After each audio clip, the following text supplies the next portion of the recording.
GM, everyone. Today we've got Jeremy and Trevor from Chibi Dinos. This is going to be an exciting project, so I hope you're all ready. So, welcome to the stream, guys. How's your day? Good, it's good, man. I'm not gonna lie, I really dig that intro music. Yeah, same. I really like it. I'm kind of vibing out there, man. That was really we gotta play it for longer, man. Yeah. 3 minutes is not enough. Yeah, no, things are good. Cool. Excited to be here with you. And thank you for being here. I'm excited to have you guys here. So let's start with a quick intro of who you guys are and what you do for Chibi Dinos. Yep, my name's Jeremy Lindblad. I'm the CEO over here at Chibi Dinos. I've been working at the company since early September, very soon after the company launched, the project launched. And yeah, we've got a fantastic team. Trevor is on the team with me. Trevor, you want to introduce yourself? Hey everybody, I'm Trevor. I'm the COO over here at Chibi Dinos. I kind of make sure that all the wheels stay turning, handle all of the operational stuff, kind of exist in the backgrounds. I'm the Shadow Master, one might say. Shadow Master.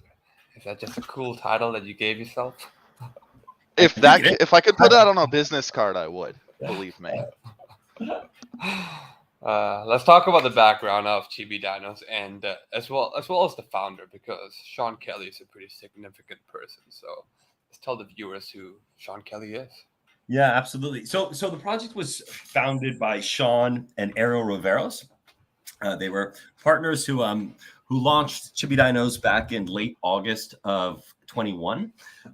The original project was a 10,000 PFP series with a focus on these small sort of anime style characters that played basketball. And Sean had quite a lot of success in the past doing a number of things, but one of which was a company that he launched called Jersey Champs, which was focused on the sports world and predominantly basketball, which led him to come up with the sort of IP that we launched with. Okay, so that's why.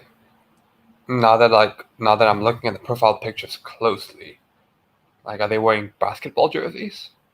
Every single one. They're one of 10 different teams. So there are 1,000 Chibis on each team. There you see there. You can see all of them. And yes, so that was the genesis of how this collection came to be. And I think that Sean was very smart to focus on the sport of basketball and not to sort of dilute the brand by trying to cover too many sports. And I mean, he also stands about 6'9" and can dunk. So he's a heck of a basketball player himself. So I think that's why we ended up with these guys. Okay, awesome. And let's talk about the past experience for you guys before you joined the NFT space. What were you doing? And was Chibi Dinos the first Web3 project that you guys are, working for, or was there another company before this? Trev, do you want to start? Yeah, sure. I have a background in computer science, and I started in the blockchain space in 2016. In 2017, I joined a project under one of the world's leading chatbot AI developers for a blockchain-based AI and dataset training platform that was set to compete with Amazon's Mechanical Turk. That was rolled in-house and offered as a sort of capture replacement and rewards platform for their clients. I've done consulting on numerous projects since. And when I saw NFTs kind of blowing up the way they were, I felt that they weren't really living up to their sort of potential, and wanted to find a place that I could call home, where I could kind of be the change I wanted to see in the world in that sense. And that's how I wound up at Chibi Dinos. Man, we're lucky for that. I will say that our backgrounds aren't very similar, but how we got here was very similar. I've done many different things in my life, many different careers, everything from finance to travel to technology. What brought me to Chibi Dinos, though, was first off knowing what Sean was capable of. I had been a fan of Sean's prior to the launch, and I saw what he was what he was building, what he was going to launch, and I loved the IP on it. And I thought that there was a chance for us to really sort of enter into what was then and still is a pretty young industry and make some very, very high quality change, as Trevor was mentioning there. We've got a strong team of almost about 20 folks at Chibi Dinos now, all coming from different backgrounds, some in the Web3 space, some in the Web2 space, some in just the technology space. And I think as a team, we do have the ability to make some pretty drastic changes in what's going on in play to earn gaming, in NFTs, and in Web3 in general. Awesome. So it's a collection of 10,000. The floor right now is 0.1 Ethereum. The last time I checked, and I checked about 30 minutes ago, so I'm sure it hasn't moved. And it's available on OpenSea as well as LooksRare. And where is it available, Trav? It's available pretty much anywhere you can find NFTs. There's even a couple of them hanging out on the FTX NFT marketplace. Wow. So they're all over the place, man. These dinos explore. You guys are out there, man. Mm-hmm. Yeah, these dinos. Yeah. Let's talk about the Chibiverse. So if you have a Chibi Dino, you get access to the Chibiverse. So what does it consist of? Because you guys are building multiple games and doing multiple things. So let's talk about all the good stuff. Yeah, absolutely. So, I mean, to start, it really kind of doesn't just begin and end with us. We have a number of partners that we've teamed up with to bring kind of different experiences to people and appeal to just about anyone's different game style. And that's a philosophy that we've carried over into all of our products as well. So the Chibi Dinos, at the end of the day, what we want them to do is represent access of sorts to all of these different gameplay experiences, community experiences, things of that nature. So we have our predictive game, which is the first product we launched and brought to market. It's a kind of like a daily fantasy sports without any kind of upfront betting. Mm-hmm. And owners of Chibi Dinos can get in and see a boost in their kind of rewards for playing this game. It's open to everyone, but the benefits for holding a Chibi Dino are pretty great. Beyond that, we have our kind of core gameplay ecosystem that we're developing. That's Primal Hoop. And that's going to have a number of different sort of game modes and things for people to dive in on there, starting with a shootout, which is a high score based example of the offensive style of gameplay, and a 3v3 competitive sports game, similar to something like NBA Jam or NBA Hang Time. And all of that is tied together with an adventure RPG where people will experience like the world of the Chibi Dinos. They'll hang out, they'll level up, and take agency over the play style and skill sets of their individual Chibi Dinos that they build their team with. So that's the sort of high level here. And beyond that, we do have our partners that we've teamed up with. Folks like Pixels, where you can take your Chibi Dino, and if you want, if all of that sounds a little too fast paced for you, you can enjoy the simple farm life with a Chibi Dino. Just get out there on the field and dink around, go talk to people, things like that. Pixels? Pixels. Pixelverse, and then there's our friends over at Galaxy Fight Club. If you're feeling a little salty and you want a salty run back after losing in the 3v3 competitive Primal Hoop game, maybe bring someone over to the Galaxy Fight Club, challenge them, take them out. Yeah. So we've got it. We've kind of got it all over. We're always looking to partner with projects that offer experiences that we wouldn't build, but are still very high quality. And that's what we've got with everyone that we've chosen to work with. Cool. So you guys are building 3 different gaming projects. One, you said, is the predictive game. That's correct. And then there's the basketball game as well as the MMORPG. That's correct. And then and the Primal Hoop, which is the sort of all-encompassing game that you mentioned the last 2 of, right? The basketball game and the adventure game. That will have a number of different play styles within that game. We do basically consider that one single game, just with multiple play styles. Okay, cool. And you mentioned that the game will be available to all players, but if you have the NFT, you'll have a huge advantage. So let's talk about some of the advantages. Well, in the predictive game, you're basically slotted into an entirely different reward structure for your performance. That includes access to a marketplace to buy special limited edition gear items or equipment for use in the Primal Hoop competitive game, as well as token allocation rewards. So being a Chibi Dino holder is actually how you get the most most out of your time. In fact, when we look at the predictive game that we have, the time to earning ratio here is astounding. I mean, it takes players about 10 minutes to go in and make all their predictions for the day, and they can come out with incredible earnings. We've got our leaderboard that we look at, and sometimes it's astounding. And just the multiplier on earnings for holding a Chibi Dino really makes it worth it. We saw someone who performed in the top 2 of all players, but they weren't a Chibi Dino holder. Their earnings were significantly less than someone in, I think it was the 6th or 7th division, so much farther down on the leaderboard, who had the maximum reward multiplier for owning Chibi Dinos. So they really represent a pretty amazing way to get in and start earning. Okay. And then as far as the competitive game goes, you again, it comes back to your earnings. We didn't want to close anyone off from being able to play and participate. And we do have a bunch of avenues for players that don't own a Chibi Dino to get in and start playing and earning. But really, it comes back to being an owner representing access to the broader game world and the earning potential increase that comes along with it.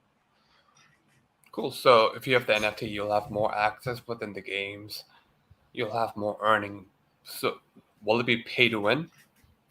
No, not at all. One of the core tenets we were looking at here was wanting something that was truly competitive in the sense that it comes down to a lot of your skill and your team building.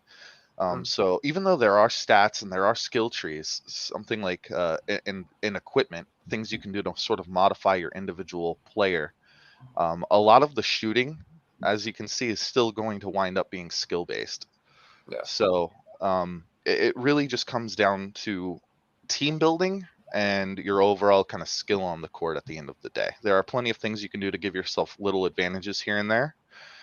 But we wanted to kind of capture that feeling of something like Smash Bros or Rocket League, where it's really easy to pick up, but the people that have a real grasp on it excel and basically play in their own world. Yeah. That looks fun. So is it mobile focused? We are going to be putting a heavy focus on mobile. You know, that's just where the biggest install base is. It'll also be browser compatible at launch. So we really want to touch on just about everything. Being built in Unity makes it so we could put this on just about anything with a processor if we wanted to. Cool. I'm still wondering what these things are. Like, it's a dinosaur, but it's also a human, and it doesn't look like. Is it wearing an outfit? Oh, my friend.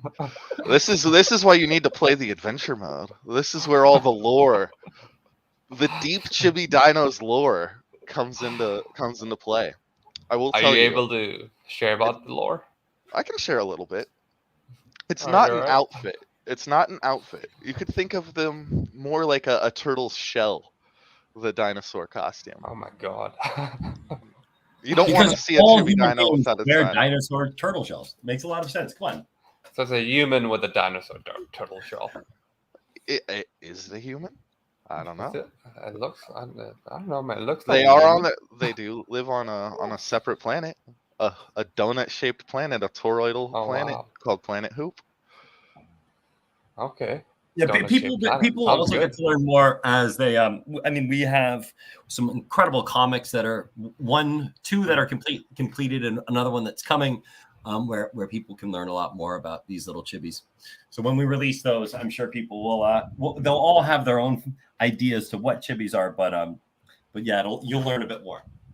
Cool. And are you able to share more about the comics? Like, is it going to be?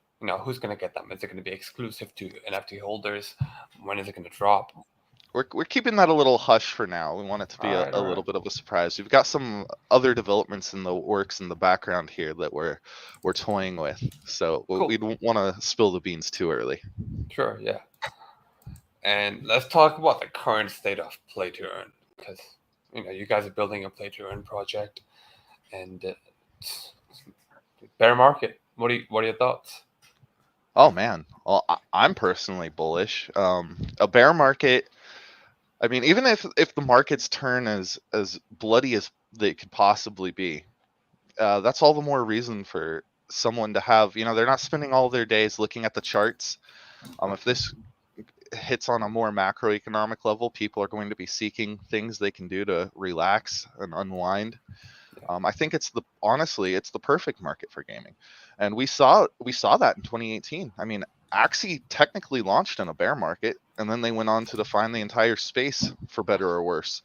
So I'm really not concerned about the state of the market we launch into, as long as the product that we're building is as phenomenal as it can be. Cool. Yeah. And what's your?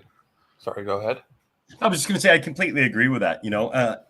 When you pulled up the collection on OpenSea and you mentioned floor price, I thought to myself, I haven't really thought about floor price in quite some time. When you're building a standalone product that is as complex and as strong as the ones that we're building, you kind of almost define your own market. Like the greater market that's out there, right? The macro market is not as important to us as one might think, considering we're an NFT project in a Web3 world, right? But it doesn't define us, which I think is 100% correct. Yeah, cool. And I was gonna ask about your opinions on play to earn versus play and earn. Does it matter to you guys, or is it just a word that people are throwing around? What are your thoughts on that? I do think that it's a largely semantics. I think that the big differentiator here comes down to, this is going to maybe sound a little reductive and oversimplified, but whether or not your game is fun.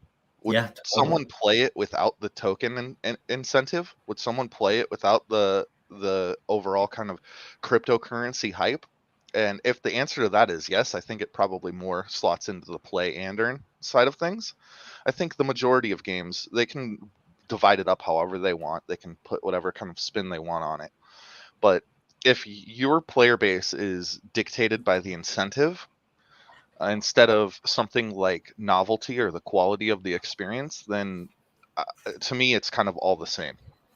And what we're trying to do, and what I think we have done to a large extent, is create not only experiences that are novel, but that hopefully will come to define the rest of our contemporaries moving forward. Mm-hmm. Just on that point, it was really interesting to see in the early days of Primal Pick'em, which was our prediction game.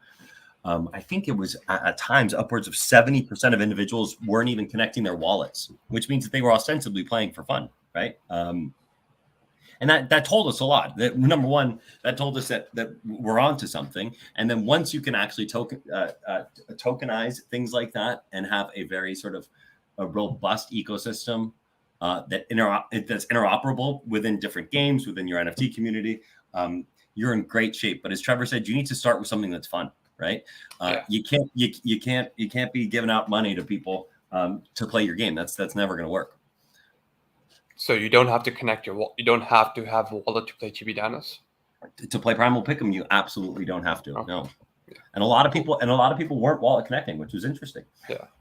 So if someone who has no idea what crypto is wants to play Primal Pick'em, they can just play email address. Yep. Email. Just cool. Put in an email address. One of the goals of this company and the project throughout this the last 10 months has been to create as much of a frictionless on-ramp to what it is that exists in quote unquote the metaverse or in play to earn gaming.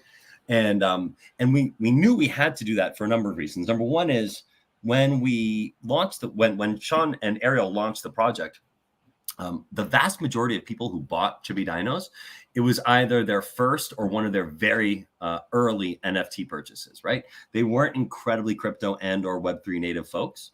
And then on top of that, knowing that we were always planning on building a gaming ecosystem that was going to be that was going to focus on, again, a really fun arcade style game, we knew that a lot of the people that we wanted to come over and play the game were not going to be Web3 or crypto native.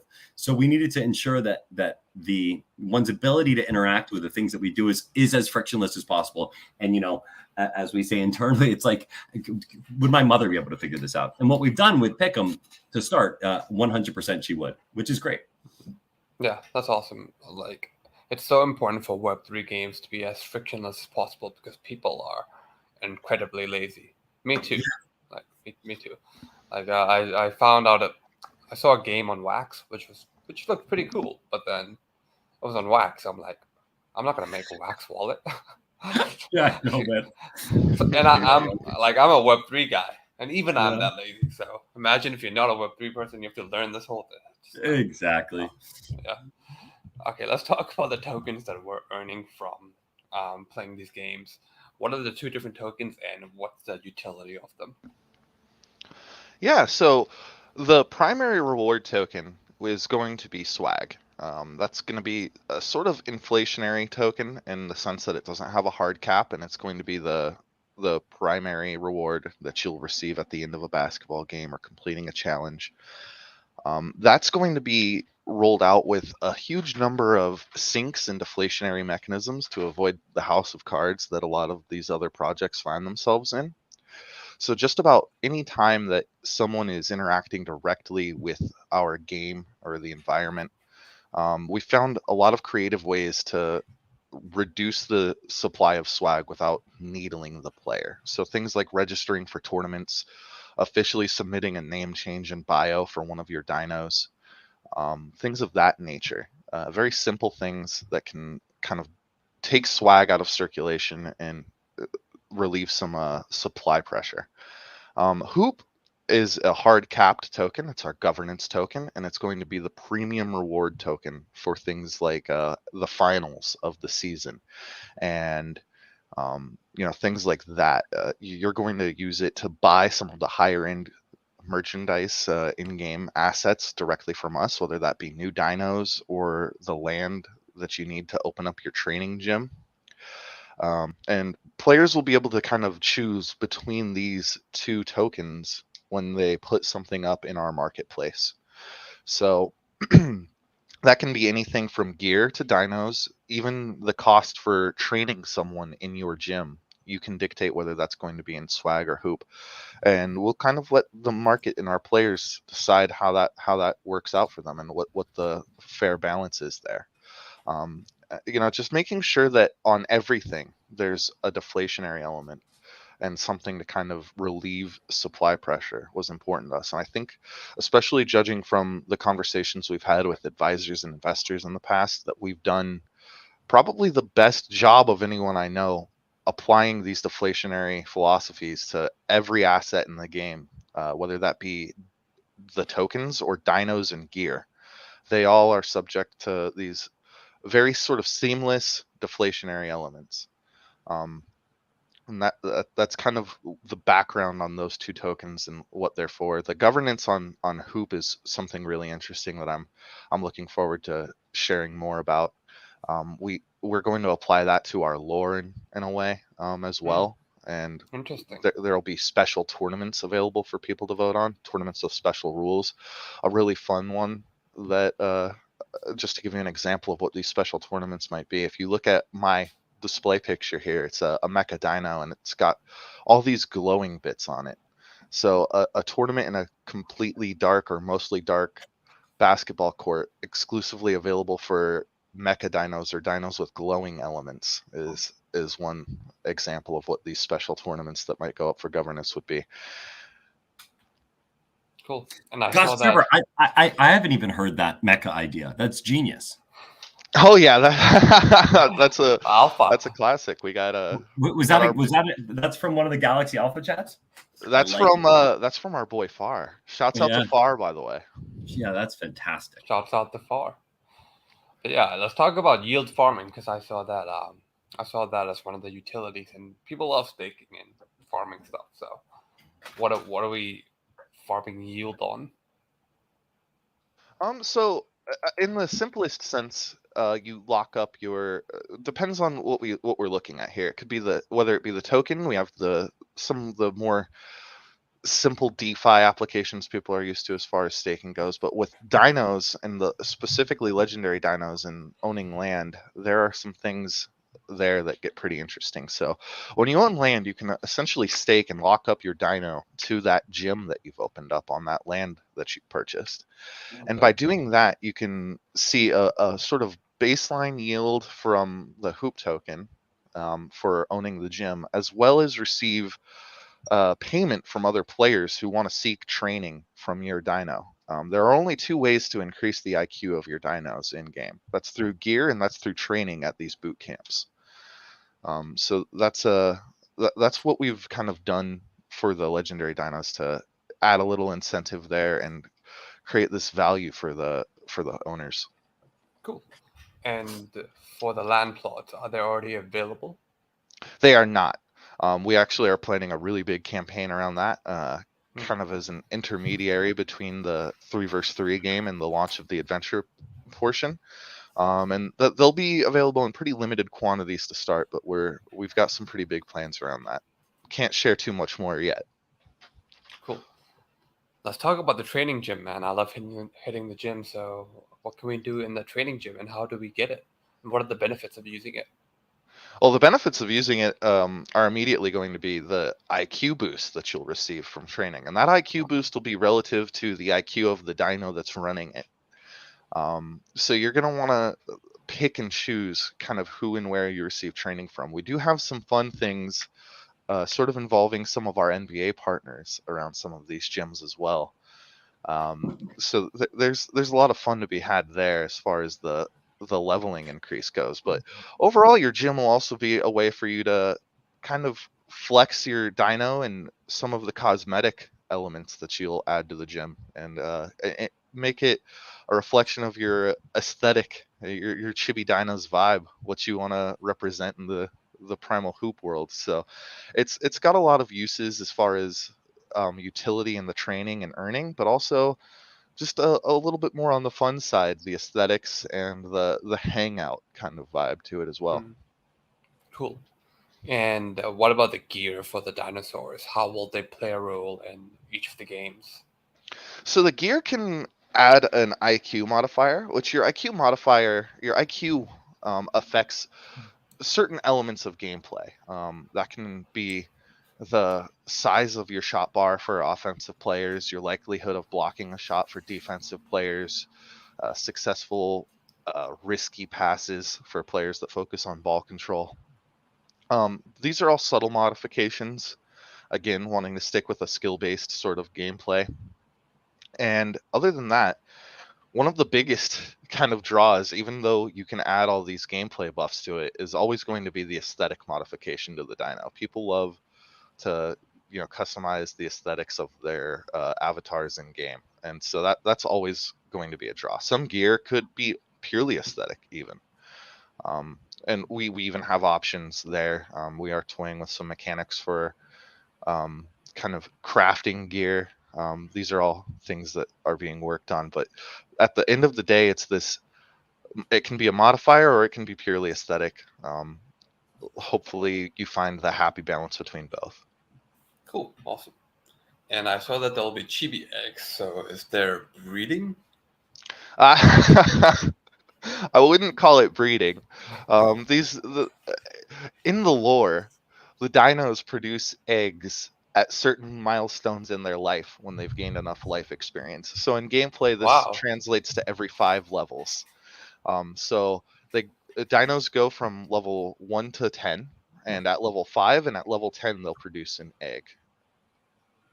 Cool. All right. That's unique. I'm like, imagine having a baby every time you grow by 10 years. No, thank you. No, thank you. Oh, you're changing jobs? Have a baby. That would just ruin my life.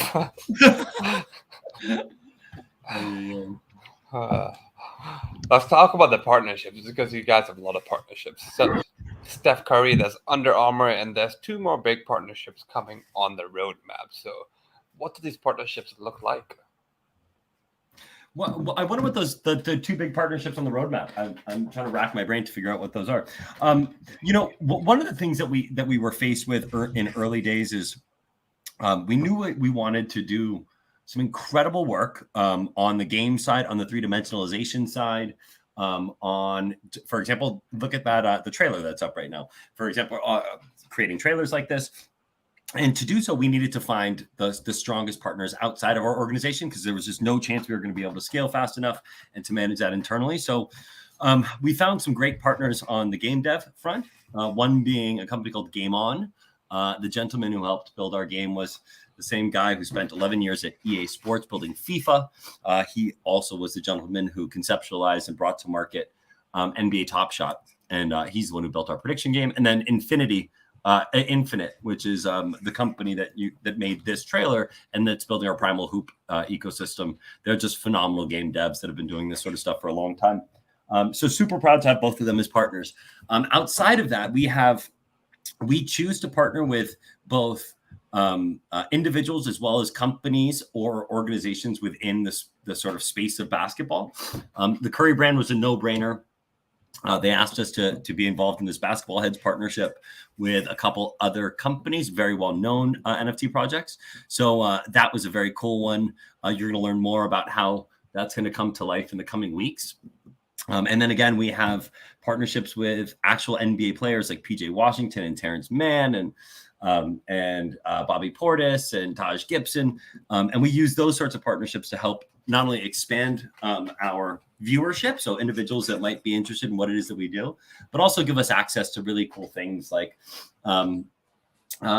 Twitch streams and tournaments that they're going to host for us, and live AMAs with our community, things of that nature. So partnerships are always important. I think especially for a young Web3 brand like Chibi Dinos.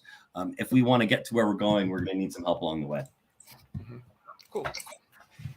And what would you say is the vision of Chibi Dinos? Where are you guys trying to go in maybe 4 or 5 years from now? Oh boy. Oh, 1 year.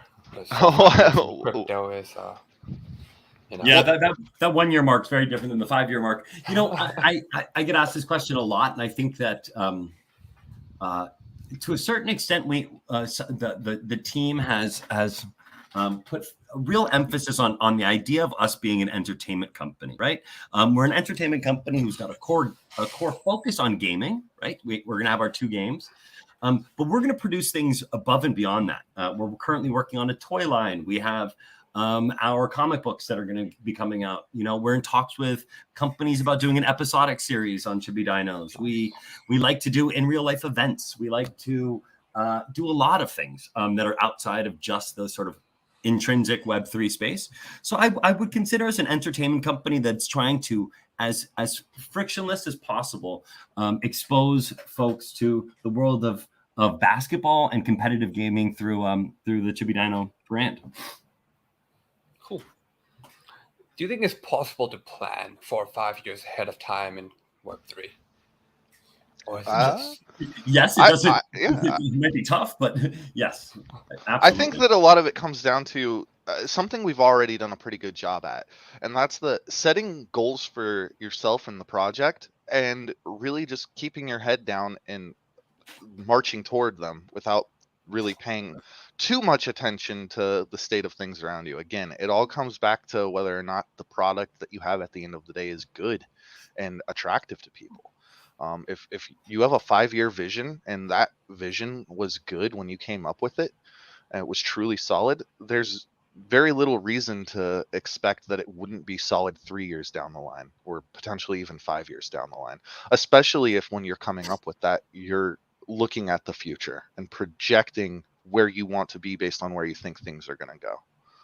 Yeah, I mean, you guys said you're focused on building a fun game, and I'm sure in 4 or 5 years, people will still play games. Yeah. And it's funny, we reference games that have been out for a very, very long time. So yeah, we don't, we're not looking at any new titles. I'm telling you that much. We're very excited about things like NBA Jam and you can plan around that. Mm-hmm. Yeah. So how does the whole Chibi Dinos ecosystem fit together? Because you guys are doing a lot. Yeah, we have our predictive game that we look at as a sort of top of the funnel, bring in Web 2, NBA fans, basketball fans internationally, get them kind of in the loop, introduce them to Chibi Dinos, give them a reward system that could potentially on-ramp them to ownership of a Chibi Dino. And then from there, it kind of all just flows into Primal Hoop. For all of the gameplay experiences that are to be had there. And they're all tied together through the Chibi Dinos and through gear and through our governance token at the end of the day. one of the best things that I think anyone can do when creating a play to earn game, and it's something that I feel there's been a little bit of a failure of as far as the maybe economic side of things is the materialistic way to look at it, but really philosophically it's about creating this kind of closed loop, this ecosystem that all feeds into each other, and just like a nice tight chain, and that's really what we're looking to do. Yeah. Okay. Trev, do you want to talk a bit about how the marketplace, for example, plays into that, and why we chose to build our own marketplace? Yeah, absolutely. I mean, the marketplace is just it's just an extension of that. Again, we wanted to be able to have a place for all of the assets that are related to our gaming ecosystem to live, that could be bought and sold for our native tokens alone, and just again closing that loop, tightening the chains here, and making sure that it's not a walled garden, but it is an experience like that is just solely self-contained. Yeah, that definitely makes sense. So let's talk about Metaverse expansions. Are you guys planning to build on Sandbox, Decentraland, or anything else? Carefully considering these things. The short answer is absolutely. There are a lot of considerations into that.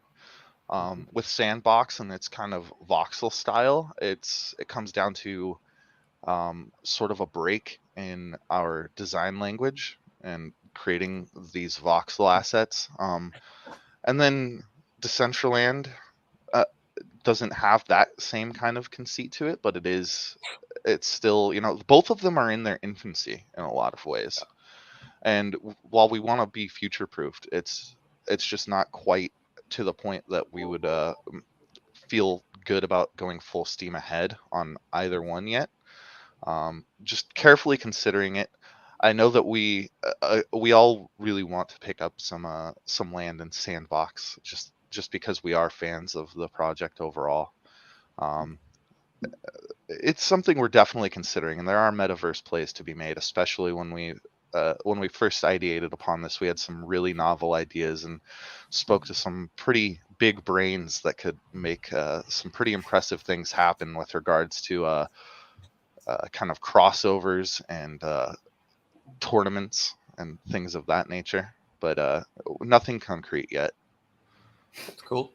Yeah, I guess you just got to keep your eyes open for, in case Sandbox does make some moves or Decentraland does make some moves, because it is very early. Yeah, exactly. Cool. And that's pretty much all the questions I have. Is there anything that you guys would like to add? Man, no, this was a pretty incredible interview overall. I mean, we got to touch on just about everything. It was very comprehensive. We gotta thank Slaterade for the questions. Thanks, Slaterade. Yeah, shouts out to Slaterade, man. Yeah, he's been a fan and a friend for many months now, and yeah, big shouts to Slaterade. Cool.